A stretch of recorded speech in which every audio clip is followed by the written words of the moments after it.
Good evening, and thank you for watching. My name is Julia Shumway. I cover the State Senate for the Arizona Capitol Times, and I'll be your moderator for this evening's debate.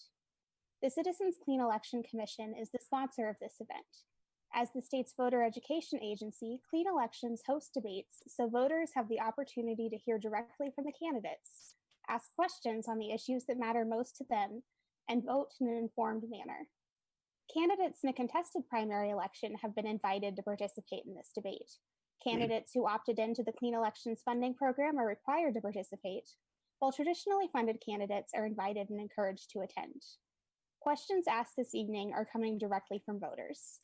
Leading up to the debates, Clean Elections conducted outreach to voters across the state, soliciting questions for the candidates. Voters watching this debate live, you can submit a question at any time by email at debates@kc-a.com, by texting 928-362-1062, or calling 480-937-1297. Please specify if your question is for a specific candidate or for both candidates.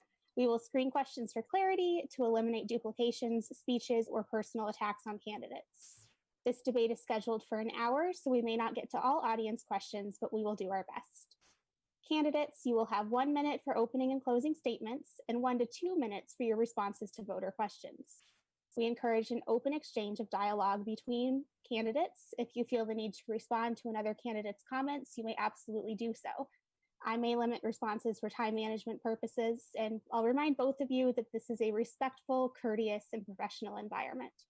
Our goal tonight is to connect candidates and voters so our electorate may vote informed. Tonight's participants are both Democrats running for the State House in District 19. Lorenzo Sierra is a current state representative, and Leezah Sun is running for office. A third candidate, current Representative Diego Espinoza, did not respond to invitations. The order in which candidates will speak has been determined by alphabetical order by last name for opening comments, and we'll progress from there. So, Mr. Sierra, will you please start the opening remarks? Well, thank you, Julia, and thank you to the Clean Elections Commission and everybody watching online. We are living in unprecedented times, and we are charged with rebuilding our community. Doing so requires compassionate, experienced leadership. My name is Lorenzo Sierra, and I have the privilege of serving LD19, first as an Avondale councilman, now at the Arizona House of Representatives. At the House of Representatives, I've worked hard to work on things like creating jobs, improving education, and uplifting our community. At the House of Representatives, I was a critical swing vote that helped bring the Taiwan Semiconductor Manufacturing Company here, a $12 billion investment producing thousands of good-paying jobs. At the House of Representatives, I am a recognized champion for education. And in fact, just last night, the Arizona Education Association awarded me a second straight A rating for my advocacy for LD19 students. In our community, I have brought much needed resources, like 45,000 free books for our students, hundreds of thousands of dollars in scholarship money, and a computer lab in one of our neighborhood centers. I'm running for re-election so that we can work together to continue building the community that we want. I'm asking for your vote. Thank you. Thank you. And Ms. Sun, your opening statement. Hi, my name is Leezah Sun, and I am running for the State House of Representatives in LD19 as well. The reason I decided to run is because the fact that I have been a constituent for LD19 for over 15 years, and what we have experienced and witnessed is the underserved and underrepresented, individual elected officials. And originally, I just wanted to go out and find the right candidate and support and campaign. But sadly, we have the lowest turnout in voting, and we usually have cycles that are unchallenged. And that was kind of despairing to see. It was very heart-wrenching. So I decided what better than to go out and run myself. And with my experience being a homemaker for 14 years to a gifted child, prior to that, being in a research environment in academia, University of Pennsylvania, and pharmaceutical industries, in particular Merck, I was able to see firsthand the influence that pharmaceutical industries and healthcare industry has, in particular in our communities, and how that is affected, pros and cons. So being a representative at the state capitol, the ability to represent a constituent within the community of need is really, really important to have the firsthand experience as well.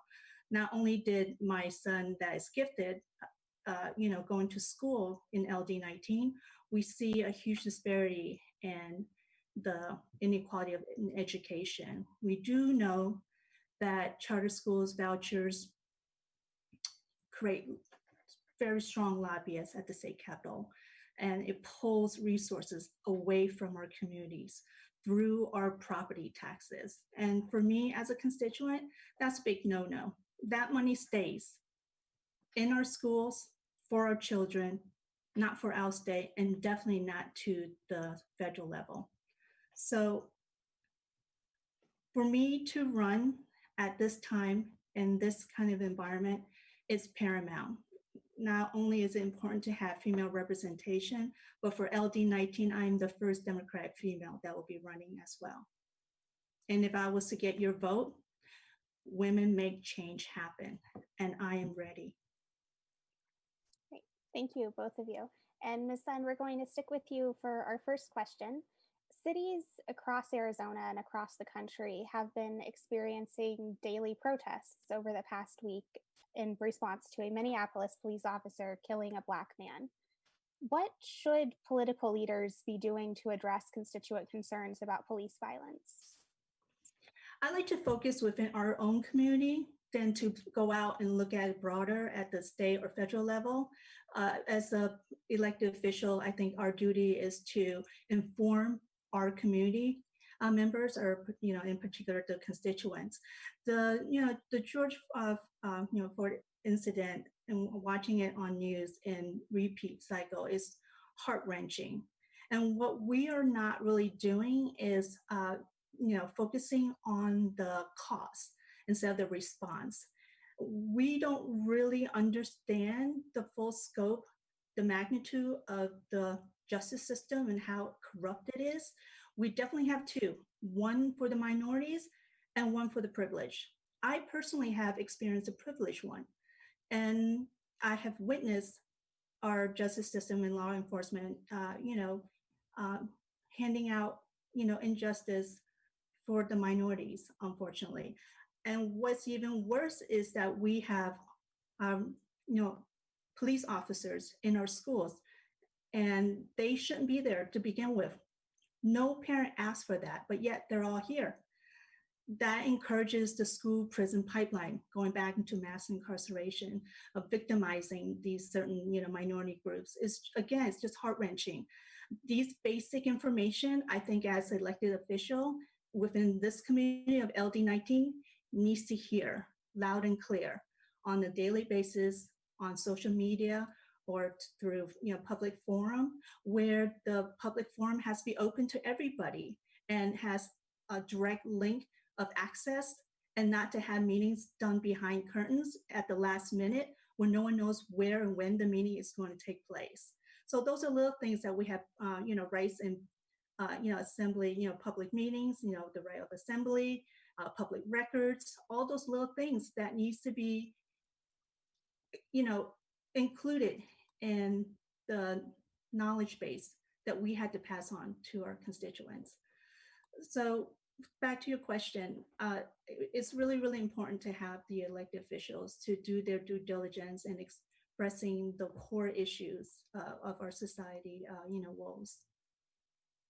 Okay, and Mr. Sierra, same question. And what was that question again? What should political leaders be doing to address concerns about police violence? Sure. And just to go back just a little bit farther, Leezah did mention that, or Ms. Sun did mention that she was the first woman running in LD19. I'd like to point out that current Tolleson Mayor Anna Tovar served in the House of Representatives and as the minority leader in the Senate, and currently running for the Arizona Corporation Commission, a fantastic female leader here in our community. And what should leaders be doing in terms of what's going on?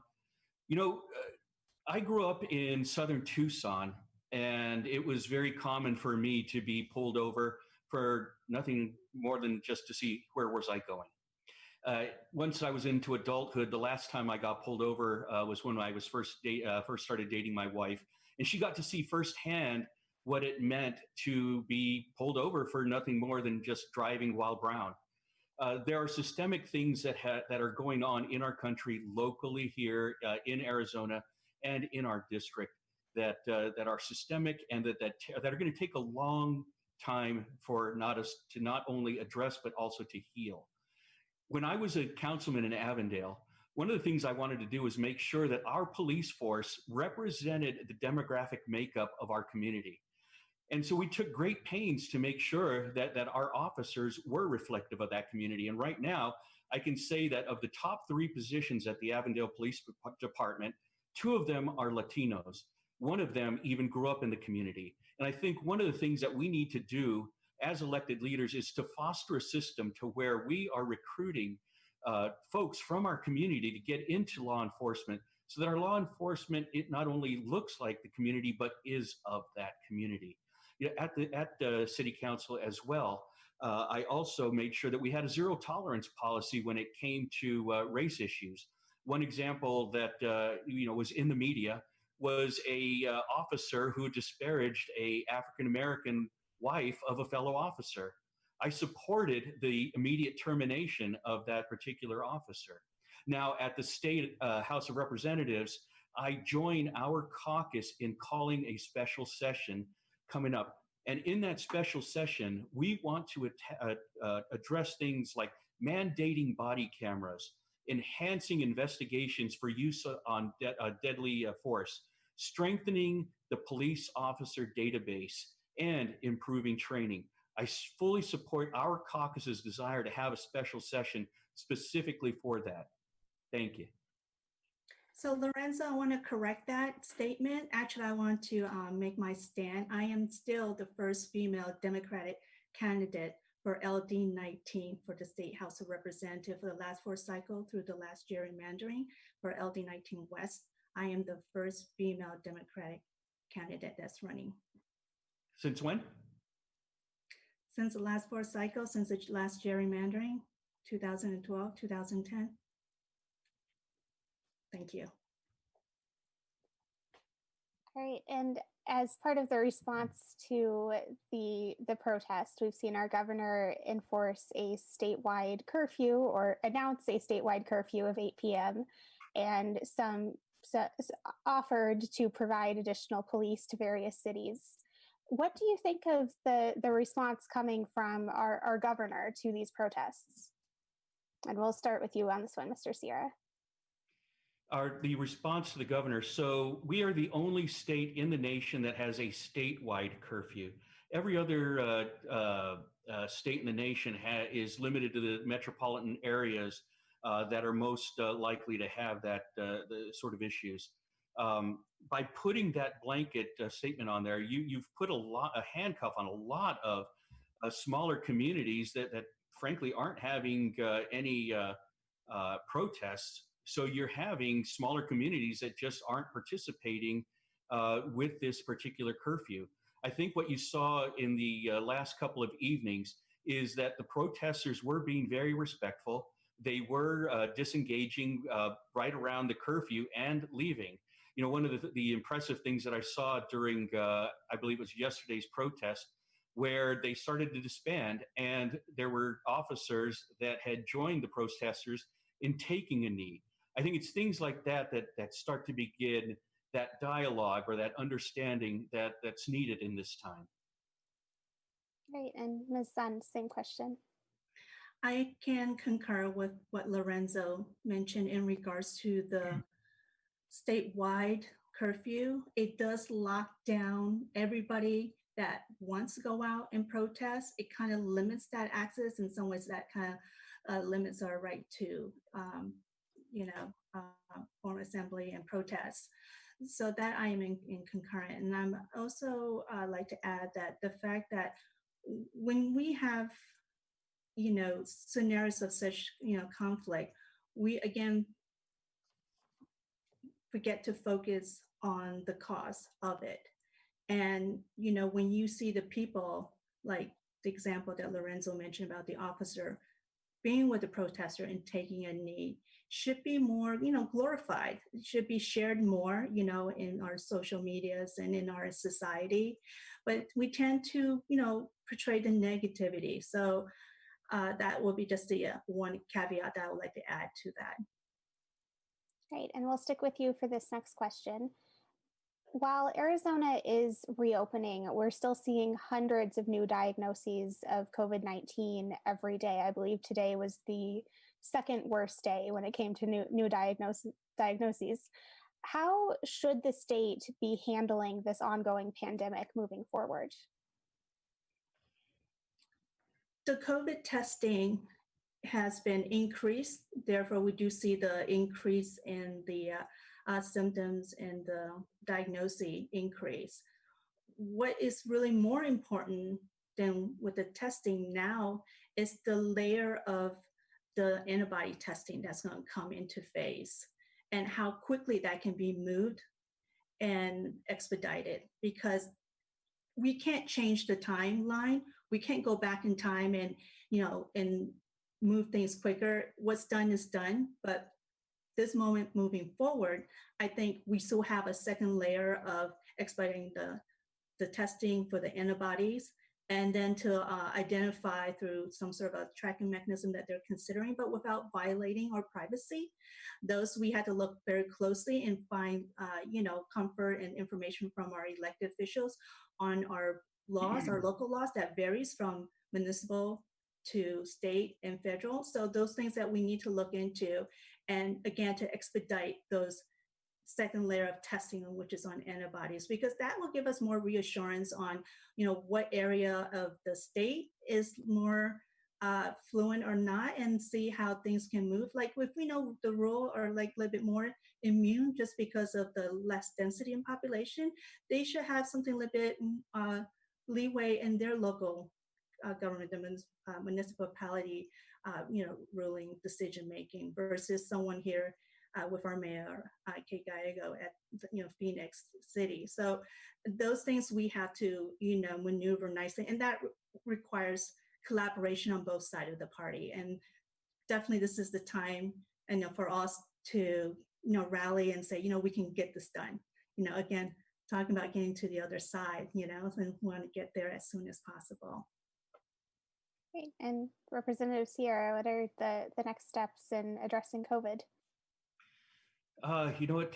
Right now, Legislative District 19 families are struggling. Our business owners are struggling. This pandemic is far from over. The governor may have opened up the state just a few days ago, but today we are seeing nearly 1,000 new cases. We are far from over with this thing.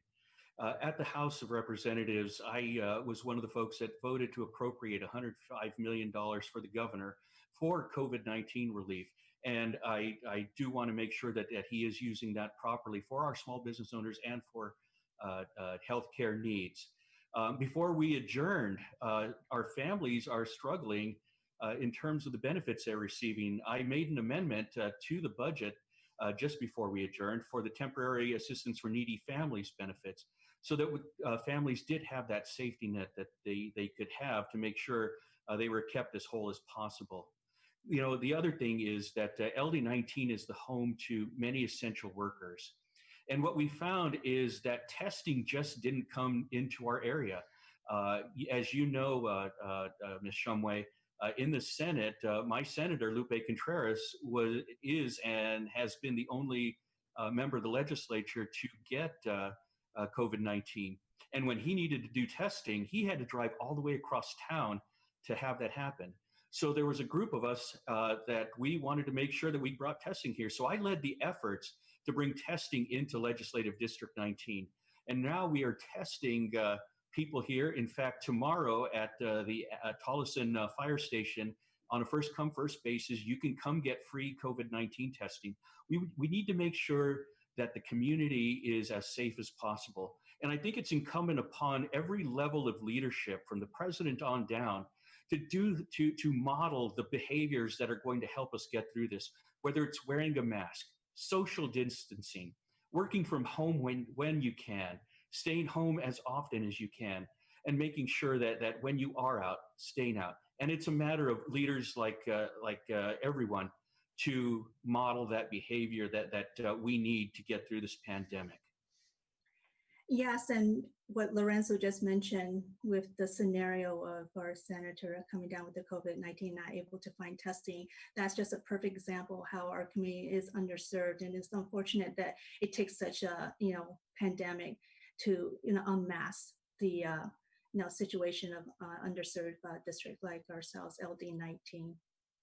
And being underserved, that means you need that compassionate, experienced leadership to be able to get things done, to work hard, to make sure that those underserved people do get the resources they need. So I'm very proud of what we've done to be able to get that testing here for our community. And that's great.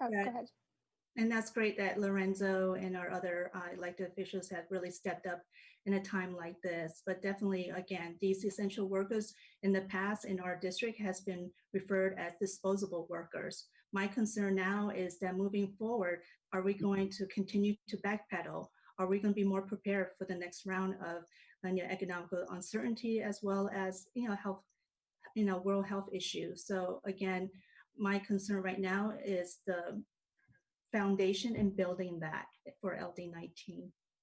And my opponent brings up a great point in terms of what's coming up next. That's why I personally reached out to more than 10,000 of our constituents here in Legislative District 19, simply to ask them, how are you doing? Do you need resources? And for our senior community, I asked them, because what we're finding is that because of social isolation, because of the social distancing, many of our seniors aren't having any engagement with folks. So I reached out to our seniors. Is there anything that we can do to help? Can we lead you to some resources?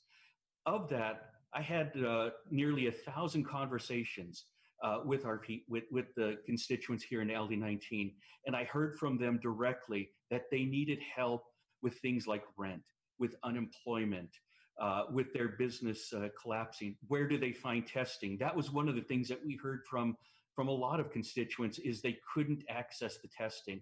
And that's why I led the efforts to bring testing to Legislative District 19. Yes, Lorenzo, and the cry is real and it's loud, and it's been loud for many, many decades. And maybe moving forward, we'll hopefully can quiet that and to really care with compassion and empathy. All right, and then that actually leads us well into our next question that's coming from a voter who's watching this right now. And we'll start with you on this one, Mr. Sierra. What have you done to help our community in the West Valley? What is your plan to uplift us during these difficult times, from one of your constituents? So I have been working tirelessly for the West Valley. I've had the great privilege of working with a group called Read On Arizona, and which we've now turned into Read On Avondale. One of the things that we saw in the community was that our third grade reading levels weren't where they needed to be. In addition to that, our absentee levels were higher than that they needed to be. So a group of us got together and we addressed the issue in the Avondale School District. Our third grade reading levels improved, our absenteeism decreased, and this was what led to Avondale being named an All-America City. That's just one of the things that we do to uplift the community. The other was bringing back some of our community celebrations. For example, Billy Moore Days was a celebration that used to go on in Avondale yearly for many, many years. During the recession, it was dropped. And when I was campaigning for city council, I heard from many of the constituents that they wanted to bring that back because it was a point of community pride. And now there's thousands and thousands of people attend the event every year. At the legislature, just continually being there for our constituents and honoring them, whether it's our veterans, whether it's our teachers, visiting the schools, participating in, I can't tell you how many graduation videos I've done this year, and just being there for that community.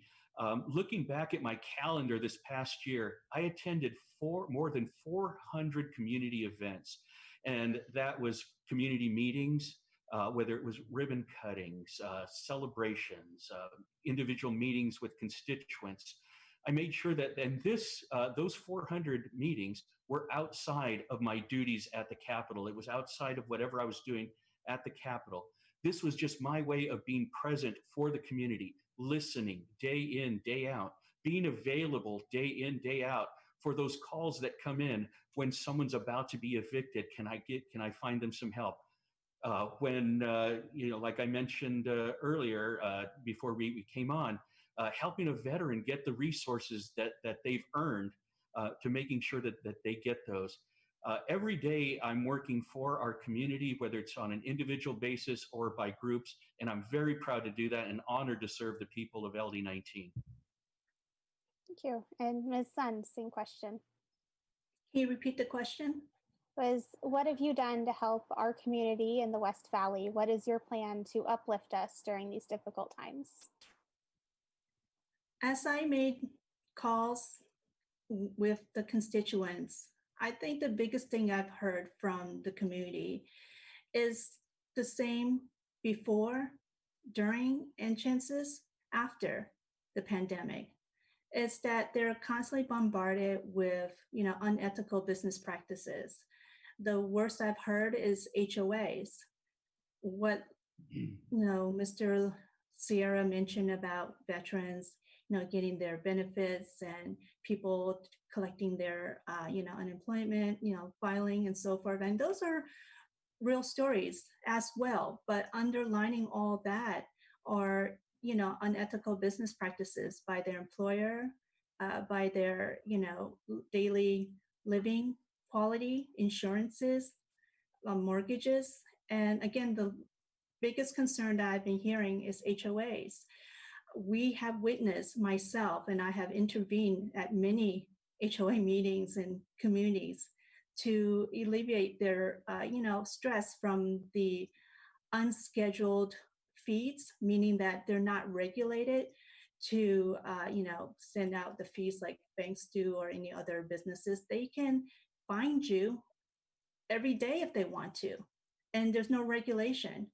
And the concern now is that we have senior citizens that are healthy and they don't need to go to retirement homes, but they're almost forced to because of the HOA fees and harassment. So the example is the ones that are being targeted are minorities and they're not very well off, and the fees are in thousands and thousands of dollars.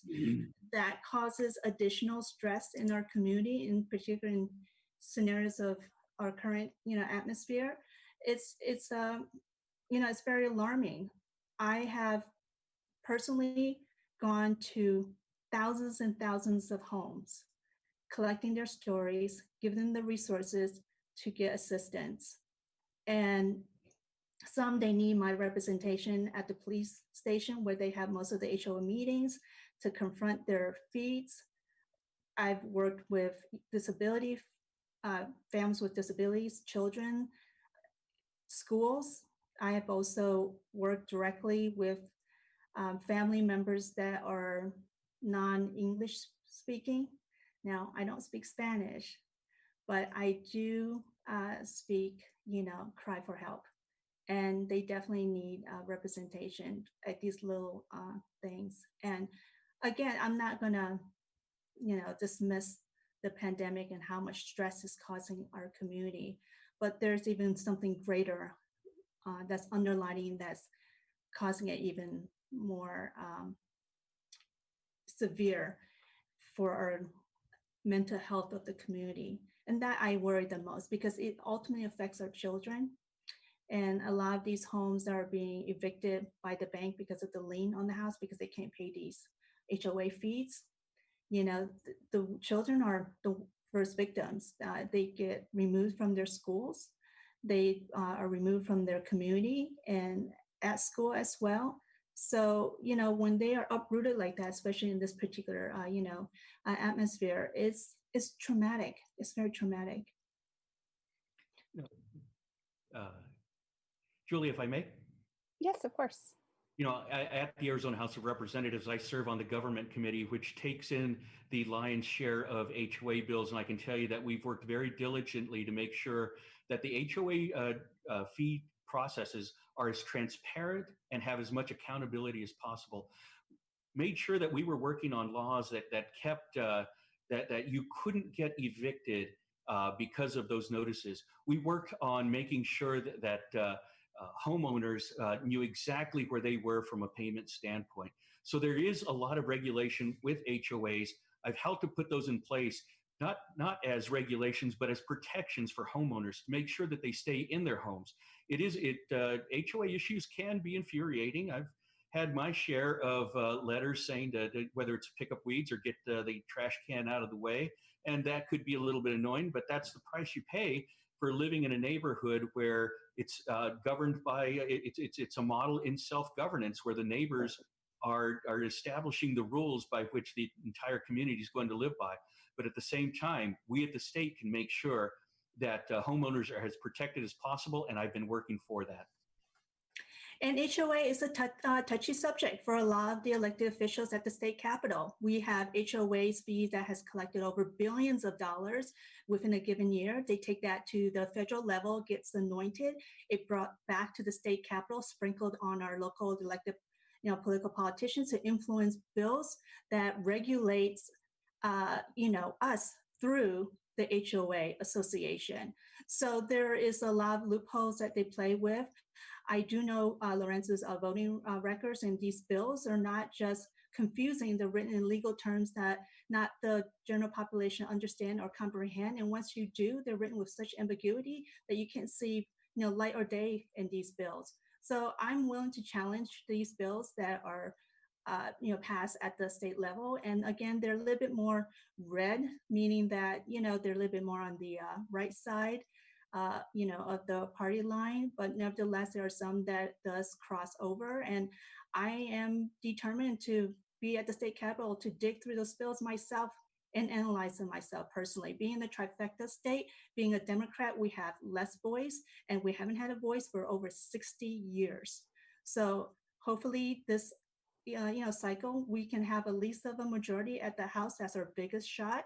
And those HOA bills will be brought to light, and I will share them with LD19 first.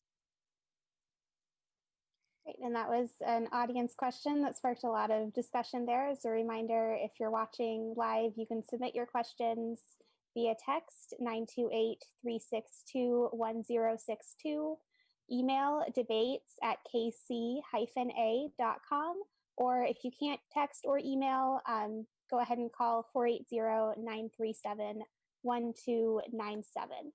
And then Ms. Sun, we're going to start with you on this next question. Okay. Our state budget analysts predict that Arizona is going to face a $1.1 billion deficit, give or take $500 million, because of the economic fallout of COVID-19 and the associated lockdown. How do you propose to solve this deficit? Are there specific agency budgets that you would cut? Would you raise taxes? And if so, how do you raise taxes when we have a governor who has said he won't commit to any kind of tax increase? And if you don't propose either cuts or tax increases, how do you balance the state budget? The state budget right now is projected to be $1.1 billion, and then we have the reigning fund of $1 billion that I know that the governor is tapping into. So there's definitely wiggle room there that we can work through. But the budget is also controlled, more on the right side because of the trifecta effect. Again, has to be some change in movement if at the state capitol with either house. I know that, again, as mentioned earlier, the House of Representatives, we have a better chance of going blue. And if that's the case, I'll definitely be pushing for a balance, and not just about raising taxes as of yet. I think that should be reserved as a last resort. But if you look at the budgets as of date for infrastructure and education, those are our two largest budget. And why are we putting in so much money in those areas when those money aren't even coming back to our communities? Where are they going? Education budget is at least, 2.1, 2.5, given which year that's being passed. I think Lorenzo can answer that question much better. So with the $1 billion, allocated for education, we do know that a lot of these are not accounted for. I mean, there's no transparency because they're going into the pockets of profiteering charter schools. So if we can cut those corners, and put the money back to our community, that money will definitely alleviate the projection of the $1.1 billion, deficit for sure. So those are some easy calls, but it takes a big move. But something that's even stronger than the party line is the people's voice. And LD19 needs to be up to speed with the budget and how the money is flowing and what is coming in and what is going out. So again, I'm looking more closely at these profiteering businesses and schools and prison system, because there's a lot of money there that we can have. It's more than 1.1 billion. Okay, and Mr. Sierra, same question. Well, I think the scariest part of your question, Ms. Shumway, was the give or take 500 million. So hopefully it's on the better side of it for the people of Arizona. We are expected to come back into special session to address the budget shortfall, and we have not seen those numbers yet. Now, while we haven't seen the numbers yet and we don't know exactly how we are going to address this, I can tell you what my guiding principles will be once we get back into session. For a little bit of context, during the recession back in 2008, the budget was balanced on the backs of working families and on education. And I know that I, for one, will not put up for any cuts to education or anything that's going to harm our working families here in Legislative District 19 or anywhere else in the state. Now, you talked about revenue. If we do need to take a look at revenue, we have 300 plus tax exemptions on the books in Arizona. And being a part of the Ways and Means Committee for the state, I do have purview to open some of those up. I would like for us to take a look at those 300 tax exemptions, determine which ones are not creating a good return on investment, and putting those dollars back into our general fund to balance the budget as best we can. Now, these are tough times, and it's going to take some sacrifice, but we have to be open with people. We have to be transparent in the budget process. That's one thing that hasn't happened over the past couple of years, is that the Republicans in the legislature have created budgets in the dead of night, in the wee hours of the night, with no public input. And I think it's incumbent upon us to make sure that the public is giving as much input as they can as well.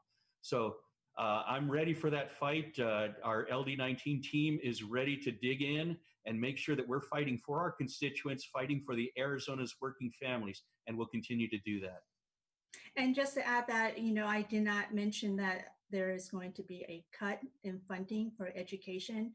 The fact is that the budget is in existence, and that if it was to be cut, there's no reason for the cut because of the profiteering of the charter schools and vouchers push. All right, our next question, sticking with this education theme and starting with you, Mr. Sierra. Public school students have missed the last quarter of instruction in person this year. They may miss even more school if there is another wave of the pandemic. What are your thoughts about how to give schools the additional resources they may need to meet this new challenge of educating students remotely? And where would you look for the money to fund those needs? Well, okay, so there's various issues with this question. So first of all, I think we need to have some grace in what the grading schedule is going to look like. We can't go by the same grading system that we've gone over the past couple of years when the students have not received the same sort of instruction that they have over the past couple of years. So what we're going to do is we're going to fund based on various grades and scores. And if our students are already coming in farther behind than they would have been otherwise, it's just not going to be fair to any of the school systems. So we're going to have to put into place whether it's a temporary system or it's a new system moving forward for the way the instruction had to be held. Now, the other issue with that, and which is even more concerning, is the lack of whether it was the computers that the students needed, the Wi-Fi that the student needed. I remember reading about some Phoenix Union students that had to go and sit in the rain with their computers because they didn't have access at home. And that's why I've worked with some of the providers here in our area to see what could we do to make sure that our families had affordable, if not free, internet access. I think one of the things that we need to do looking forward is not only for Legislative District 19, but for some of our rural areas, is to ensure that broadband is available, affordable, so that if and when we do need to transition into a more remote educational system, that we're not leaving students behind simply because they don't have the ability to afford internet access or the equipment needed to do that. I know that I've had a couple of older computers that we were able to donate to some people, and hopefully they're making good use of those. But it's going to take a lot of innovation over the next couple of years to determine what we're going to do with that education system. And right now, I applaud our teachers, I applaud our educators for thinking on the fly, for getting it done, coming in, making sure that our students who depend on their school meals still had access to those. Our teachers have done a wonderful job in this pandemic. They have gone above and beyond, and I thank every one of them, principals, administrators, teachers. This is what it means to be a community. Our education community has stepped up. Now it's time for us at the House of Representatives to stand up for them. Thank you. And Ms. Sun, same question. So the accurate answer to your question is to how do we find more funding for our school? And for my son that goes to Tolleson High, you know, the average district schools across the state of Arizona average in 25 millions in red. And the question is, how are they literally going through day to day, you know, teaching in the classroom with $25 million in the red? And if you look at our overall system on how we are funding our education is through our property taxes. That's one major income that is being drawn from for the school. And having public schools divided into two categories of charter schools and public district schools. And although they are both public and they're both free, they are night and day. Charter schools, they are allowed to cherry pick. They don't have to show accountability in their spending because they are being managed by for-profit companies. So they are under corporation laws, not, you know, nonprofit organizations like our public district schools. So again, the accurate answer to your question is how do we find more funding for our schools? Is that we need to have laws that, you know, favors public funded, you know, education through the taxpayers' money. And if you look at the numbers, we're missing almost $1 billion through profiteering that is unaccounted for. They are managed, controlled by a lobbyist that is very strong and is pushing for more charter schools. So every time when I see a charter school that's being built in LD19, my heart sank. And I feel sorry for the neighborhood because what happened is when you have a charter school that's allowed to cherry pick and attracts all the students away from our local schools, and then the school that's left behind are the undesired students, if you want to say, according to the charter school standard. Their testings and evaluations, you know, education reform, you know, format they want to go by. And what's left behind is the stress within the community in creating that discrepancy in ethnicity as well, because it's the minorities that are left behind. And every 3 years, this may sound familiar, you are voted on bonds and overrides. They show up every 3 years. Sometimes they ask for an increase. Sometimes they ask for the same amount. And this past year in my school district, they asked that this is not an increase, this is a maintain. But the thing about this maintain, it has been increased three times in the last decade. So our property tax is not only going up, but those people that can't afford it are stuck in the community. And the ones that can afford to move away do. And then the value of our community decreases. So it's really, really dangerous, and it really affects every single community. These charter schools that are running amok, taking billions of dollars on a yearly basis, needs to get that back to us. And the only way for that to happen is to get the community informed. And again, being an underserved community like our district, we need a representative that is willing to go on blast and to get funding back to our community and back into our schools. You know, my opponent mentioned something about good people leaving the area, and I would just say that I am so proud of the educators in Legislative District 19. They are stepping up and they are doing awesome things. In the Pendergast School District, they are participating in choice. They are offering just incredible learning opportunities.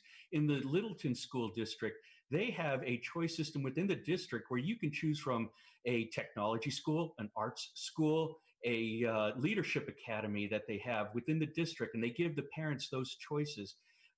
In the Avondale School District, the improvements have been amazing. If you look at what they've been doing from an educational standpoint, their grades are up. They are attracting students. Our schools are doing fantastic work. They are working, they are doing above and beyond.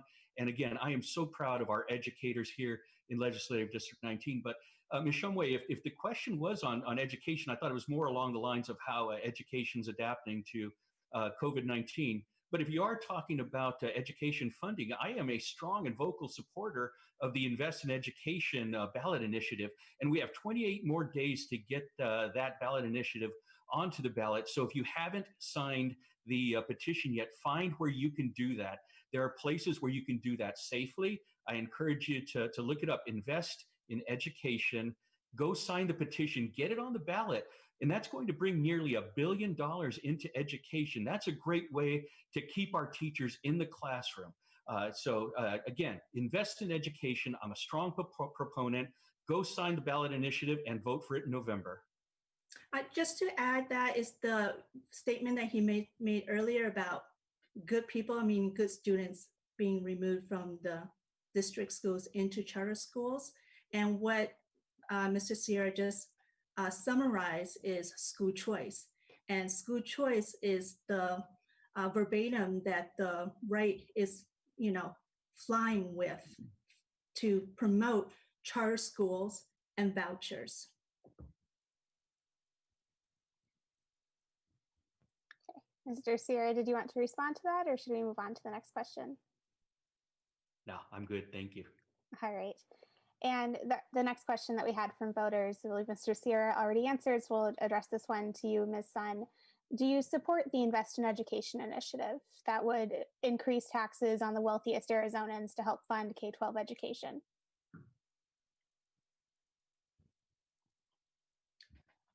I want to clarify on that question. Is there a bill on that? No, this is the ballot initiative that people are currently gathering signatures for to make sure it makes it onto the November ballot. So there is language out there, but it's not a bill. It's a citizen petition. I see. And it's asking the wealthy to pay more taxes towards school? Yes, it would increase taxes on the wealthiest Arizonans so that there's more funding available for schools. So basically, pardon me for interrupting, but if you're making more than $250,000 as an individual or $500,000 as a married couple, it's a 3.5% surtax on your income. But the way our funding system currently for education is not broadly shared in the community. It stays within their own community. So the wealthy will keep their own money in their own area. So I don't know how that makes sense with the question. I just need more clarification on that question. Okay, and it's separate than the property taxes that provide the bulk of funding for schools. This would be a new funding, a new statewide funding stream. Oh, I see. Okay, so it's separate from the property tax. Then I definitely support the initiative, just because we just need more resources. But the only problem is that the leak is still dripping, and that is the siphoning of charter schools and vouchers. If that is not plugged, anything extra, even from the wealthy, it's going to be diverted away from the community that really needs it and into the pockets of profiteering and school choice advocates and lobbyists. If I could just add a little bit on to this particular thing, I think there's another issue outside of this invest in education movement, and that was the Supreme Court's decision not to allow for online signing of the ballot petitions.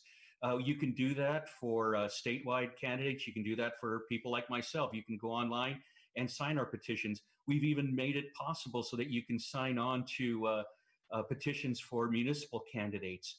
We need to be able to make sure that people can sign ballot initiatives, petitions online as well. I think the Supreme Court got that wrong, and coming into the next legislative session, I think that's something that we need to strongly take a look at.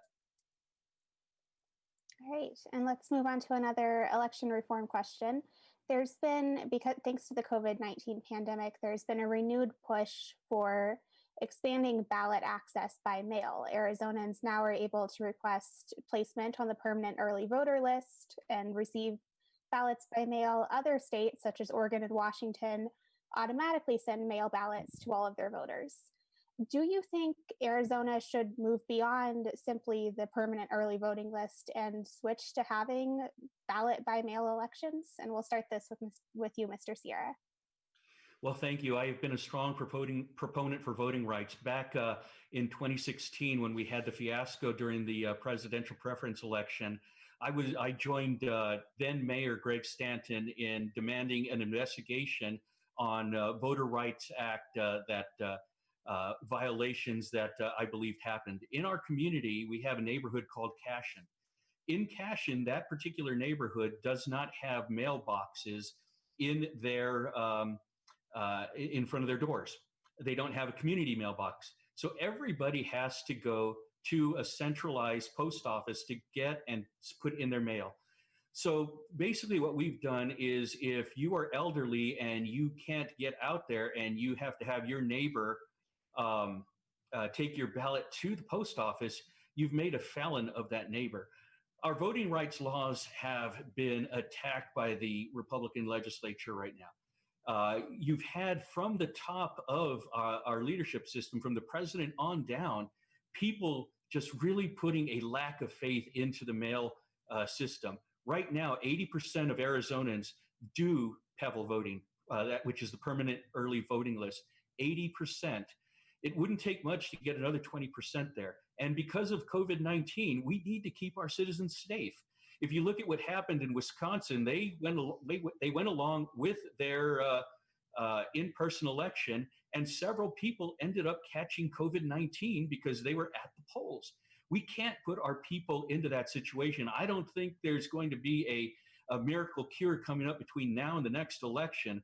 So I strongly advocate for the ability for county recorders, and mind you, every single county recorder is asking for an all-mail election, not only for the safety, but for the security as well. So I do advocate for that. I think it's a fantastic idea. I join all of our county recorders in asking for an all-mail election. Sun? I agree with what Mr. Sierra mentioned about the early ballot initiative, and I am a strong supporter of the all-mail ballots. I think in addition to that, I would add that, with 80%, I know our district, LD19, we are like about 2/3 of early ballots. There are some districts are lacking behind with that number. And again, it's usually the underserved communities. Again, we have the lowest turnout rate, and that is something that we can, add on to the bandwagon and march forward with. What we have seen right now through this pandemic is all the cracks and all the legality and concerns. And most of them, as mentioned before, it comes from a place of scarcity, storylines of, mailboxes being robbed and, hijacked and so forth. And then how often do you see that happen even in our everyday lives is so minimal. And if it was caught, it has a huge, penalty. Laws can be stipulated in that fashion just to put a little bit more extra parameters around it. But for the current time, with the high already, registered, mailing ballots, it shows the majority of the stance of the issue. So if this was brought forward in a initiative ballot, it will be easily won because it's truly bipartisan on the people, not necessarily at the party line, but definitely with the people in the community. It's definitely united. Okay, and we'll stick with you for starting this next question. Do you believe our current system for drawing legislative and congressional districts should be changed? If so, how? I know that on the average, gerrymandering occurs every 10 years based in a line with the census, and we are going through a census and count. And through census count, to be accurate and to be fair, gerrymandering has to occur. The concern that I have personally is whichever municipal district, state, at the federal level, is who's really in charge of drawing those lines. The committee has to be bipartisan, just like with the citizen cleaning election. You guys do a really good job there in representation. We would like to see that in every level of government when it comes to gerrymandering, line drawing. I don't oppose gerrymandering, period, because that is necessary. It's, the foundation of our, existence of, the republic, but the control of the line drawing. So I basically question who gets the crayon. Okay, want to pause for a second here. I just want to make sure we understand. Are you referring to redistricting in general as gerrymandering, or do you have concerns that our current districts here in Arizona have been gerrymandered? Because that word carries with it a connotation that it's their lines drawn in a certain way that they benefit one party over the other. Yes, that does happen, depending on, who is in charge and whatnot. That's the fear and that's the concern, of course, from both sides, depending on the majority of that particular location at the state or the local or even at the, federal level. Okay. And because we have census every 10 years, we have a population count. So we have to, redistribute. Like LD19 wasn't always LD19 West. Originally it was an LD19 East. And that was 10 years ago through the population change. We go through population changes and that has to be adjusted. So I don't question about, redistributing, the lines, whatnot, but how it's being done based on the registering voters. That's where my concern is. All right. And I have to clarify, that's where I stand. Okay. And Mr. Sierra, do you want to, do you believe in our current legislative or independent redistricting commission, or do you think there should be some changes? Arizona has an amazing system. In fact, it's one of the most innovative in the nation and has been copied by other states. We were the first to bring in an independent redistricting commission. And the process is, you get 2 Democrats, you get 2 Republicans and 1 independent. It's an amazing system. It's very transparent. Each and every one of their meetings can be attended to by the people in the community, so you can see the lines being drawn in real time. Now, my fear with this particular system is that you have a court, you have a series of judges that determine who are the people, or who are the people that can participate in that. And right now, the Republican governor has stacked the deck in that court system to where I don't know that it's going to be fair, and we're probably going to get a quasi-Republican as the independent member. And that's supposed to be the honest to goodness swing vote in that redistricting commission that's supposed to keep things fair and square. I don't know that that's going to happen, but I know that there's a lot of people keeping eyes on that to make sure that this process is done fairly and squarely, but it is an amazing process. We are the model of a lot of other states around the nation. Yes, and what Mr. Sierra just mentioned about our governor stacking, certain judges in his favor, that definitely clarifies my statement that, I'm more concerned about who's in charge and who has the crayon. And at this particular case, Mr. Sierra mentioned is our governor. He has the crayon. I think the people have the crayon. It's just the referees might be a little skewed. Correct, because it's not based on the vote. The people don't have much of a voice. Again, my concern, again, is who's in control of that crayon. Great, moving on, and we'll start this next question with you, Mr. Sierra. This is a question from our audience. Should undocumented immigrants receive public support, such as welfare or food stamps or free education? Well, under the 10th Amendment with equal protection, undocumented people do participate in our education system, so there is that benefit. But if, I think if the question is asking, should they be eligible for some of the relief in the CARES package that passed by the federal government, the answer is for those people that are paying into our Social Security system, into our tax system, yes. Now, that's not the case right now. So I know that there are legislators like Raquel Teran from Legislative District 30 and an organization called Chicanos por la Causa that are taking the lead and developing a fund specifically for undocumented families because they can't access some of the safety net funds that have been created because of the COVID-19 pandemic. Those funds are available to them, and it's been paid for by private donors who have donated the money to give to the undocumented families. I'm very encouraged that hopefully over the next couple of years, we actually do have honest to goodness comprehensive immigration reform, and that's going to be done at the federal level. But I do support our congressional delegation in making sure that that happens. Right, and Ms. Sun, same question.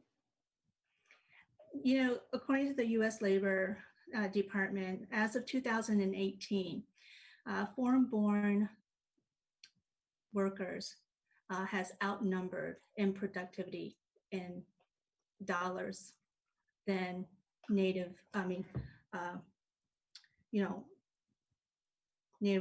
U.S. citizens.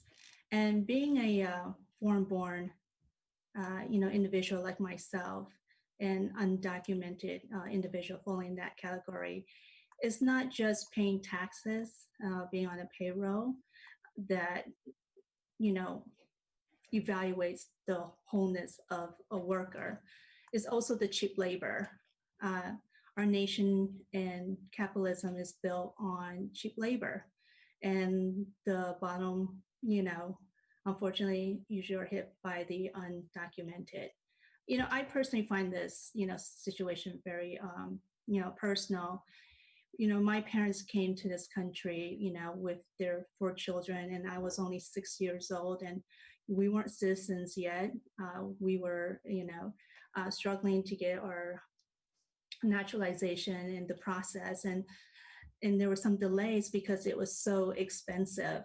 A lot of the, scenarios is fast, and it comes down to the lack of awareness in the attributes that these certain community members, play, in our society. So definitely, undocumented individual should receive, public funding, in particular in the pandemic, as our world health issues, because how can you isolate a virus or a bacteria? We are all in this together, and coming from a great nation like the United States of America, we sure boast a lot about freedom, but do we really provide that to each other? And I think the best example would be, showing that with the undocumented population. All right, and we'll start with you on this next question. Bearing in mind that immigration is largely a federal issue, how do you foresee the future of immigration here in Arizona? Immigration is definitely a federal issue, but it's also a social issue more than the federal issue. And when it comes to a social issue, it's our local government and our local communities. As the state of Arizona, we have the largest population of undocumented immigrants, along with the 3 other states, border states, with Mexico, stretching 1,900, miles, and with 5,000 with Canada. But with Mexico, we have these refugees, seeking asylum, legally, and yet being turned away, and people saying like, why are they being turned away? I thought that's the legal process. They said, go through the border, go through the port of entry. Why are they just, running through the desert? It's because our metering system, we have decreased from 60 to 70,000 per year in the last, in the past decades to now 17,000. And out of that 17,000 that allowed and receive asylum status, out of those are only 4% from Mexico. So what does that do to all the other asylum seekers? They have no choice but to go through the borders illegally. So they're actually, cornered. And a lot of these border patrol officers are designed to push them in the most dangerous areas of the border where their chance of survival is also minimized. And again, you mentioned that it's a federal level and how we can do it locally. There's a lot more we can do locally, and that is social awareness, education, and all the movements come from the local government, not the federal. Great, and Mr. Sierra. If anything good came out of COVID-19, it was exposing the fact that many of our essential workers, the people who are picking our vegetables, the people who are cleaning areas, the people who are preparing the meat that comes to our table, those people, many of them are undocumented. The foundation of Arizona's economy would collapse if we just all of a sudden got rid of all of our undocumented workers. So it is a state issue, even though it is a federal issue in the grand scheme of things.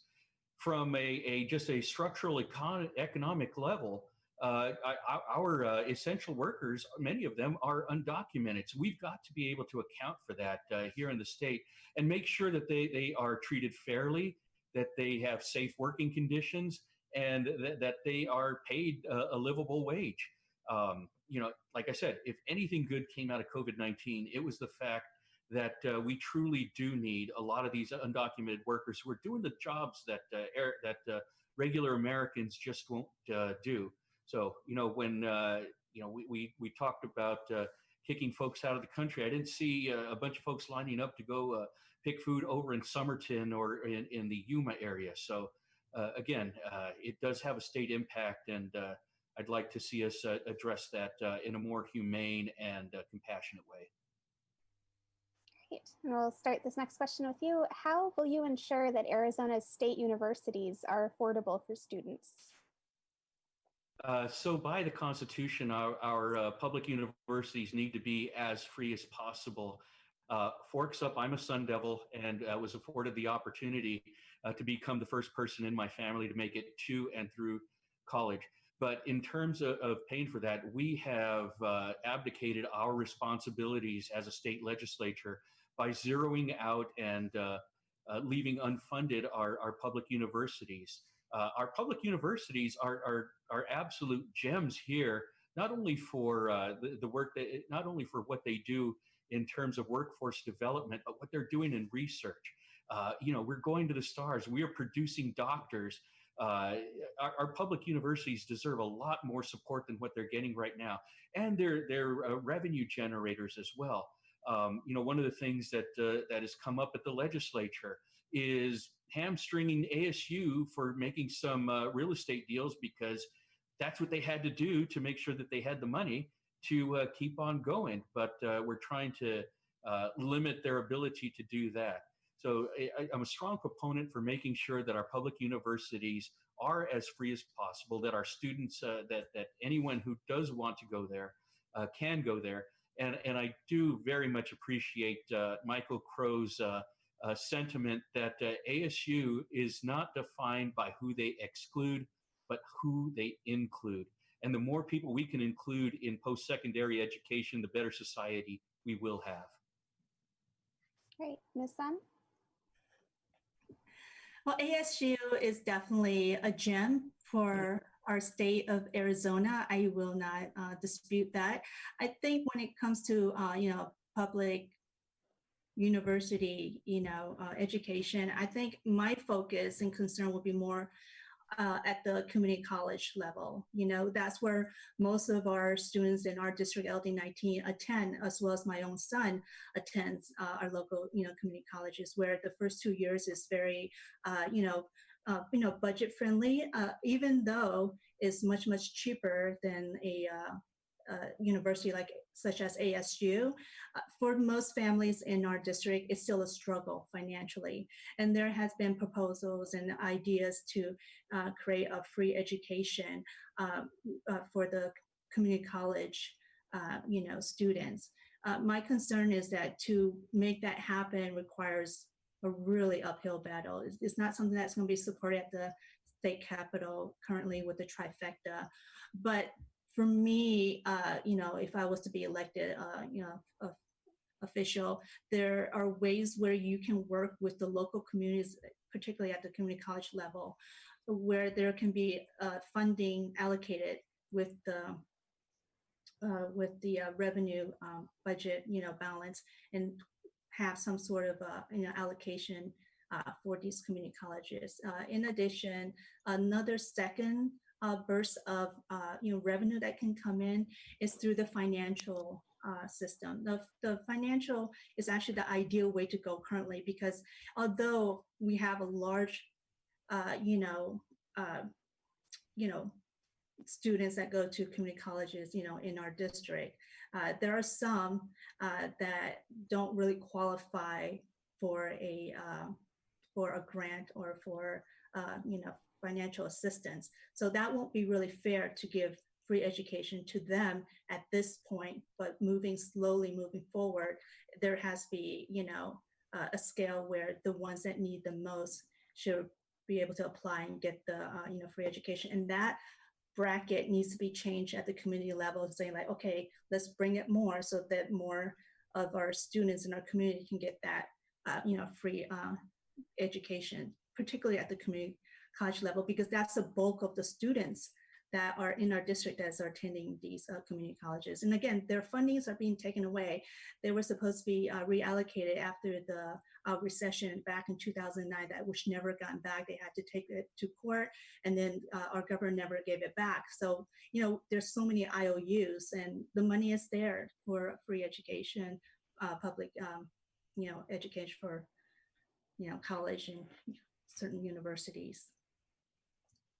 Great. And I think we've passed our hour mark. So I want to check in how the two of you are feeling. If you want to do a few more questions. Sound good? All right. So our next question, we'll go ahead and stick with you, Ms. Sun, on this one. Do you think it's important to have our young people involved and engaged in the political process? And if so, how would you encourage young people to be engaged? Well, obviously, I definitely encourage our young folks to be involved in politics, because I think they are the stepping stones or the link, within their own family units and in their communities, because their brain is so fresh and malleable that they can absorb, the social issues and, pass it on to their, family members, particularly the community that we live in, mostly are, immigrants, and some of them are kind of, afraid to step into that area. But, when you have a child in their family that is so enthusiastic to learn, and the best way to do that, again, is to, put more money in our, local education, or, our public district schools, where most of these, young, bright, individual, live with their, families of immigrants, or, whatever the case may be, and help them to, maneuver and get them more, involved. And you'll be surprised, that some of them will be our future, advocates and activists and, potential politicians, and, representing their own community and giving them that opportunity if they wish to pursue. Because, with education, it's always about bring that awareness and bring that opportunity, but everything requires funding. And again, I had to go back to the school, where there will be programs with, the sex education, and then, government, classes, because so many of our public district schools, because they're so underfunded, they're taking out classes. Like I know for a fact that our local district schools in middle school, they don't have enough teachers, so they took out social studies. And they have 2 chapters, and that is in their English class. And that's all they get for social studies. So that's, that's across the board. Our schools are getting less funding, so there's less education because of that siphoning of our, taxpayers' money going to profiteering and vouchers, and, creating these strong lobbyists at the state capitol, pushing away, the money for the community that where it's really needed. And the money belongs to the kids. Great. And Mr. Sierra, how do you engage young people? So I recently gave a speech to about 200 Hispanic students. The speech was at one of the Holocaust centers, and they had the chance to meet a couple of Holocaust survivors. And what I told the students that day, and what I'm telling young people today, is that history is calling this generation to repair some of the damages that have been done over the past 100 years or so. It's going to be on this generation to fix our planet, to fix our educational systems, to fix many of the societal foundations. And it's a heavy burden to bear for this generation. But again, this is one of those things where history knocks, and this generation is the one that's going to have to fix a lot of the broken things that previous generations are leaving them. Now, these young people, they're engaged, they're motivated, they're diverse, and I have no doubt that they are up to the task of what they need to be doing. But young people are the key to this society moving forward, and I encourage young people to run for office, to continue their education, to raise a family, to make sure that they're doing right by our planet. So I can't say enough good things about this particular generation of young people, because it is on them. And however I can help this younger generation to become more engaged and to fulfill the historical burdens that have fallen upon them, I'm here to help. Great. And sticking with you for this next one, if you're reelected, or Ms. Sun, if you're elected for the first time, and you're coming in the fall ready to draft your first bill, what will that first bill be? So what will my first bill be coming up in the next session? My first bill is going to be the one that I dropped this year and got it all the way to being read in Cal right before we adjourned for COVID-19, and that was Bill 2806, which restored pre-K funding for families that had lost that particular opportunity for high quality pre-K instruction.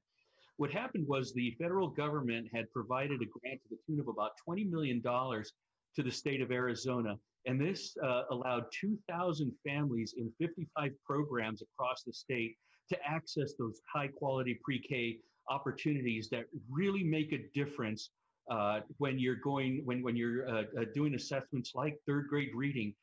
High quality pre-K is a very strong determinant on how the child is going to do. We lost that funding. It became a grant. It became a grant competition. Arizona applied and didn't get it. And what we heard from the federal government was that Arizona didn't have any skin in the game when it came to funding pre-K.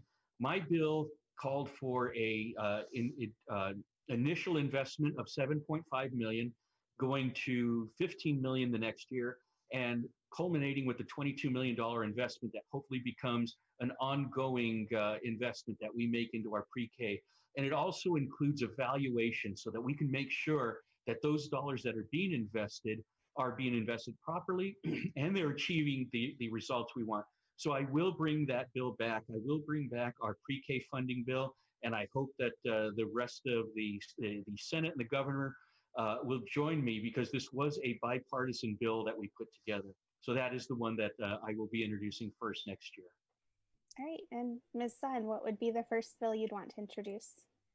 I'd like to respond to what Mr. Sierra just said about his bill. I am very familiar with that particular bill, with the $20 million grant money that we did not receive, and it covers 2,000 pre-K potential students. The problem is that the need is not at 2,000. The need is at almost 100,000, and that only covers like 2%. Granted, you know, if we can get that money, it's better than nothing. But again, my concern is those bills have to be written with clarity. There are some discrepancy that I'm very concerned about within that bill. Is it just exclude charter schools and potential private schools, or is that for public district schools? So again, going back to the funding, that money has to go to a community that with the greatest need, and having so little had the biggest impact. I think the best place for it is the underserved, communities like LD19. So I just want to clarify that. For me personally, if I was to be elected, and the first bill that I would like to draft in 2021 is the education, that Arizona, along with Michigan, are the only two states that are aggressively pushing for vouchers. And that is a frontline battle. And we're actually losing, unfortunately to say, because of the trifecta state that we're in. And we have to bring more awareness to our communities, and every elected official has that responsibility to educate the constituents. If we had to spoon feed through social media, go knock on doors, send out flyers, so be it. So the bills that I will be, constructing along with co-sponsoring, because it is a trifecta, we don't get bills passed, on our side so easily.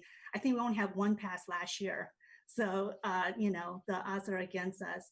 But it is a question that, every elected official needs to really think hard about, is that what makes the biggest impact? And for me, is the underserved communities of individuals and their children, and the children that are the minorities of Hispanic or African American. They are the most vulnerable, because homework is for the privileged. With parents stay at home, homemakers. These immigrants have 3 jobs. These families that are paid as essential workers, don't make so much that leaves them much time with their children. So a lot of these schools that cherry pick uses and weaponizes homework, to segregate our communities.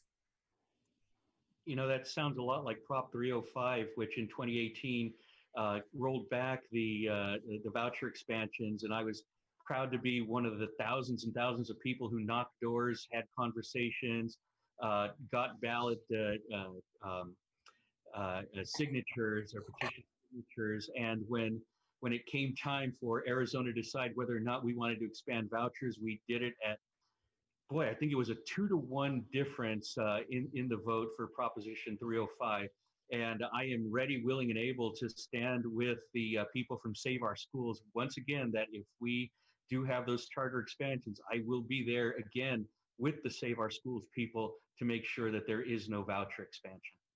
And that's great to hear, Mr. Sierra, that you will be there again to, support, Save Our Schools and oppose, Proposition is, similar to, 304. I do know that you yourself and certain family members of your establishment is, with the charter schools, initiative. And, that's just a big red flag for me as a constituent, that, the hypocrisy, that we have elected in office, can conduct in such a way. I understand that, charter schools, pro-choice and whatnot, but it's in direct conflict with Save Our School initiatives and other grassroots organizations. And as an elected officials, I ask you, how can you differentiate your stance on that when you yourself and certain family members are promoting vouchers, with the Democrat for Education Reform. And of course, the DNC denounced Democrats in that title because it has nothing to do with the Democratic initiatives. And we are not for education reform. We are against it. And again, I ask, why are you and certain family members are a member of that? You're going to have to ask the specific family members. And if you are mentioning my wife, I wouldn't, if I were you, I wouldn't get in debate with her because that's not a fight you're going to want to pick. But I am extremely proud of my wife. She has lifted herself up and become one of the leading voices of education here in Arizona. She writes a column for the Arizona Republic, and her work has been spotlighted around the country for some of the things she's doing. I'm extremely proud of her. In terms of charter schools, I've had 2 kids go to charter schools. Both of them went to an educational opportunity that was the best for them. In addition to getting their high school diplomas, they also got AA degrees before they did, got their high school diploma. Now, what you're saying about vouchers, it came up in the last election as well. And I'm going to tell you, and hopefully this is something that can be understood by you, by anyone who's going to ask. No, I do not support vouchers. And if I need to say that again, let me say it one more time. I do not support vouchers. Now, I do support a family's ability to choose the best educational opportunity for their child. And if you look at Legislative District 19, we have 17 charter schools in our district. 8,200 students are picking those. Now, I do want to make sure that there is accountability and there is transparency. But if you would like, if my opponent would like to go and talk to those 8,200 kids and tell them, you know what, I don't think you should have the choice you want in education, go ahead and make that. For me, if the choice the families are making are reasoned and well thought out, then we as a state owe those families every opportunity to get the best education possible. Every student here in LD19, regardless of their zip code, deserves a world-class education. But let me say this one more time. I do not support vouchers. I don't know where that came from. I suppose it's a talking point that someone must have given you, but no, I do not support vouchers. So when people are for education reform, they're picking a fight with me. So if your wife finds this statement of an offense to her, that was not the intention. But I'm always open for debate and a challenge. I do know for a fact that being who she is and what you represent, that you are influenced based on the association. She is a lobbyist for Imagine Charter School, and that she is also the steering committee member for the local, committee for the voucher, nonprofit organization. So, with that said, how can you not be a advocate for vouchers? I mean, you have not opposed it in terms of with feverish. I mean, there's no bills on it so far that's actually being voted currently. Doesn't mean that you don't, get, influences behind doors. So all I'm saying to you is that the public has the right to know where you stand. And although you denounce vouchers, everything around you says that's not the case. And I'm just one of those constituents. In fact, that's the main reason that you are looking at an opponent for this race. This is the reason why I decided to run, Mr. Sierra. And if you feel like I'm challenging or starting a fight with your wife, tell her to give me a call. I'd love to talk to her. Okay, so one more time. I do not support vouchers. And what you said about my wife was patently incorrect, it was patently incorrect. My wife used to work for Imagine Schools. She was the National Chief Communications Officer. She has never been, has never been a lobbyist. She doesn't do lobbying. She doesn't work for Imagine Schools right now, and she is an independent business owner, a small business consultant in the education space. And this isn't about her. This is about the people of LD19. And if you want to keep going into that this particular arena, let's do this offline so that we're not burdening the people that are watching here. But again, I don't know how much more plainly I can make this. I stood with the people for Prop 305 last cycle. I had the greatest respect for them. I fought with them. We ended voucher expansion in Arizona. If you need me to get a tattoo of it, maybe I can do that. But I do not support vouchers. So these vouchers push is at the federal level. This is happening at the federal, not the state level. So we don't get to see what's going on.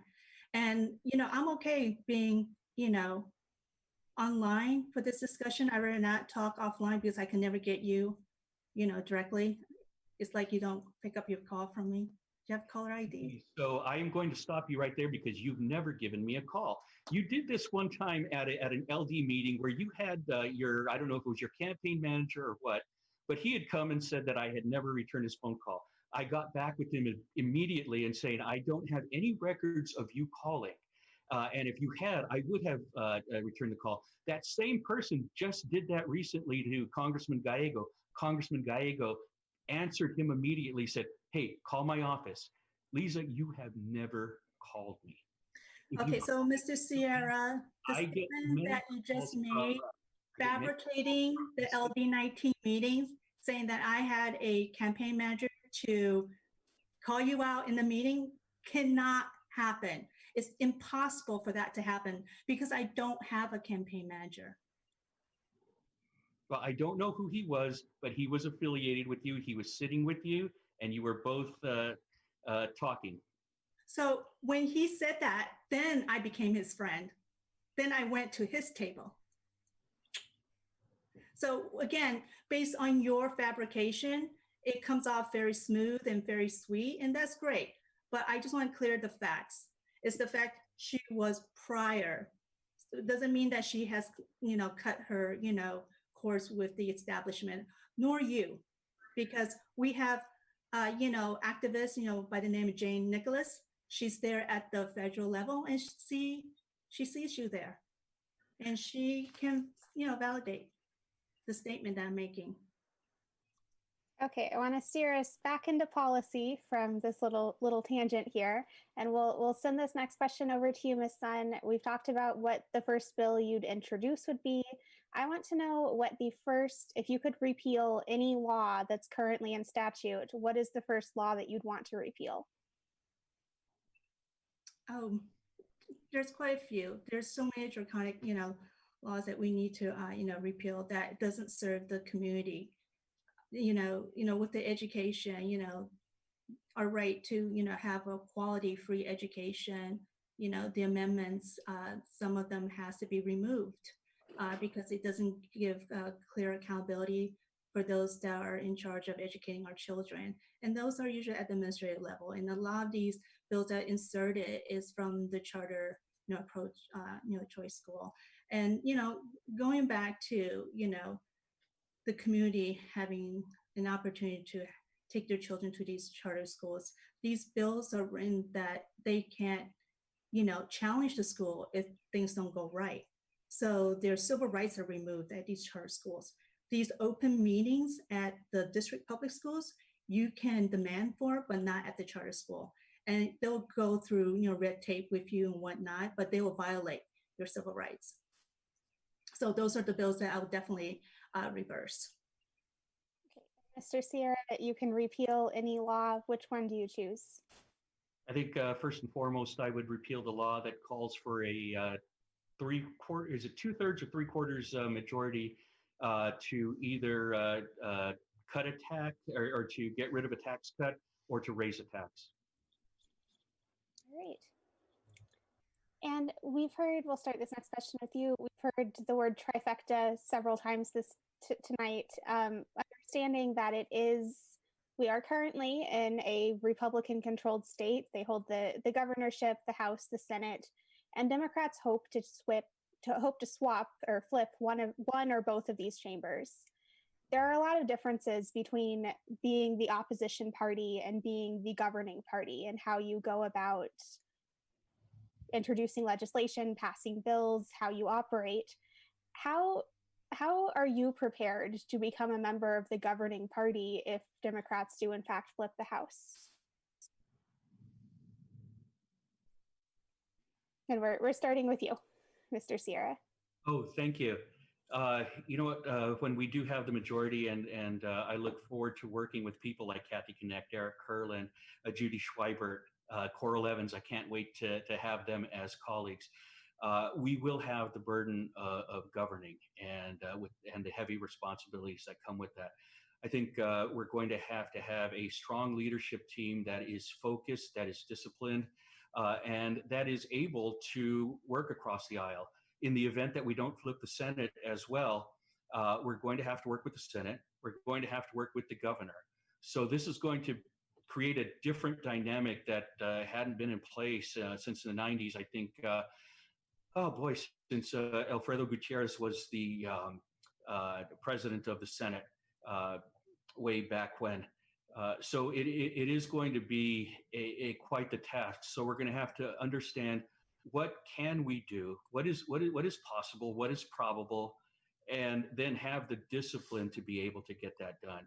It will be difficult, but I think we can do it. Great. And Ms. Sun, how would you operate as a member of the governing party if Democrats do flip the House?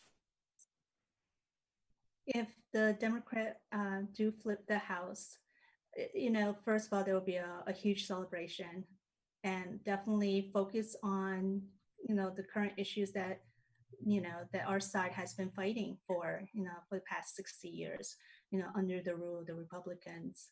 And, you know, looking at various grassroots concerns, you know, with so many draconic laws. I mean, one thing that I definitely would focus on are the particular concerns of these various grassroots, and then target the representative that has a passion, a track record for them based on their previous stance, and, you know, collaborate and give them my full support. Great. Let's do one last question from one of our voters. As a candidate, if you win, what issue will you lead with, and how will constituents benefit from you serving in office? And we'll start with you, Ms. Sun. There's so many. I feel like I'm in the candy store, and there's just so many to pick from. I mean, we have the 4.4, you know, deficit in, you know, pension, you know, for first responders and union workers. I mean, there's, you know, the violation of these businesses, insurance companies, and healthcare. But I have to go back to my immediate community in LD19 and the outcry that I've heard from thousands and thousands of, you know, families, and that is the education, you know, funding and creating a school prison pipeline. I mean, that, you know, seeps into the mass incarceration issues, you know, that also affects them, you know, personally in our district, but along with the HOAs. Again, HOA is running amok, is just another, you know, added stress that our community do not need. And we need more laws that will regulate HOA so they don't regulate us. Great. And Mr. Sierra, what will you lead with, and how will your constituents benefit from having you in office? So right now, the Littleton School District has a waiting list for pre-K that is 200 families deep, 200 students waiting for a high-quality pre-K program. I will lead with the bill that I introduced this session, and hopefully we'll get the funding for the pre-K and get those kids into a high-quality program. Great. And we'll move on to closing statements. And again, Mr. Sierra, we'll start with you. Our community is grieving. Our community is hurting, and I stand with you. But our community has faced tough times before, and we've come through stronger every time. Now, more than ever, our community needs experienced, compassionate leadership. Over the years, I've stood with you and for you. Together, we have brought good jobs to the district. Together, we have improved education in the district. Together, we have celebrated our heritage and the future of our community. My promise is to continue working hard for you, the people of Legislative District 19. I'm running for re-election so that we continue the work and build the community that we want. I'm asking for your vote. Thank you. Thank you. And Ms. Sun, your closing statement. We are in trying times, and it's very important to remember our current moment in history, and that our district LD19 is in dire need of representation. And to, band together at this time, you can see where those needs are and how it's not being cared for. It's easy to backpedal, it's hard to prevent than to actually treat, with a Band-Aid. And being a representative or any elected officials, our responsibility according to the Arizona Constitution is to you, the constituents. We create, pass, amend bills for the constituents, not for special interests. And I am tired, as a mom, as a homeowner, as a viable citizen, member of the LD19, to get second-handing or not even at all. So change is necessary, but we need an elected official that is brave enough, strong enough, and compassionate enough, and the knowledge and the strength and the skill sets to make that needle move for LD19. When I am elected with your votes, we can get this done together.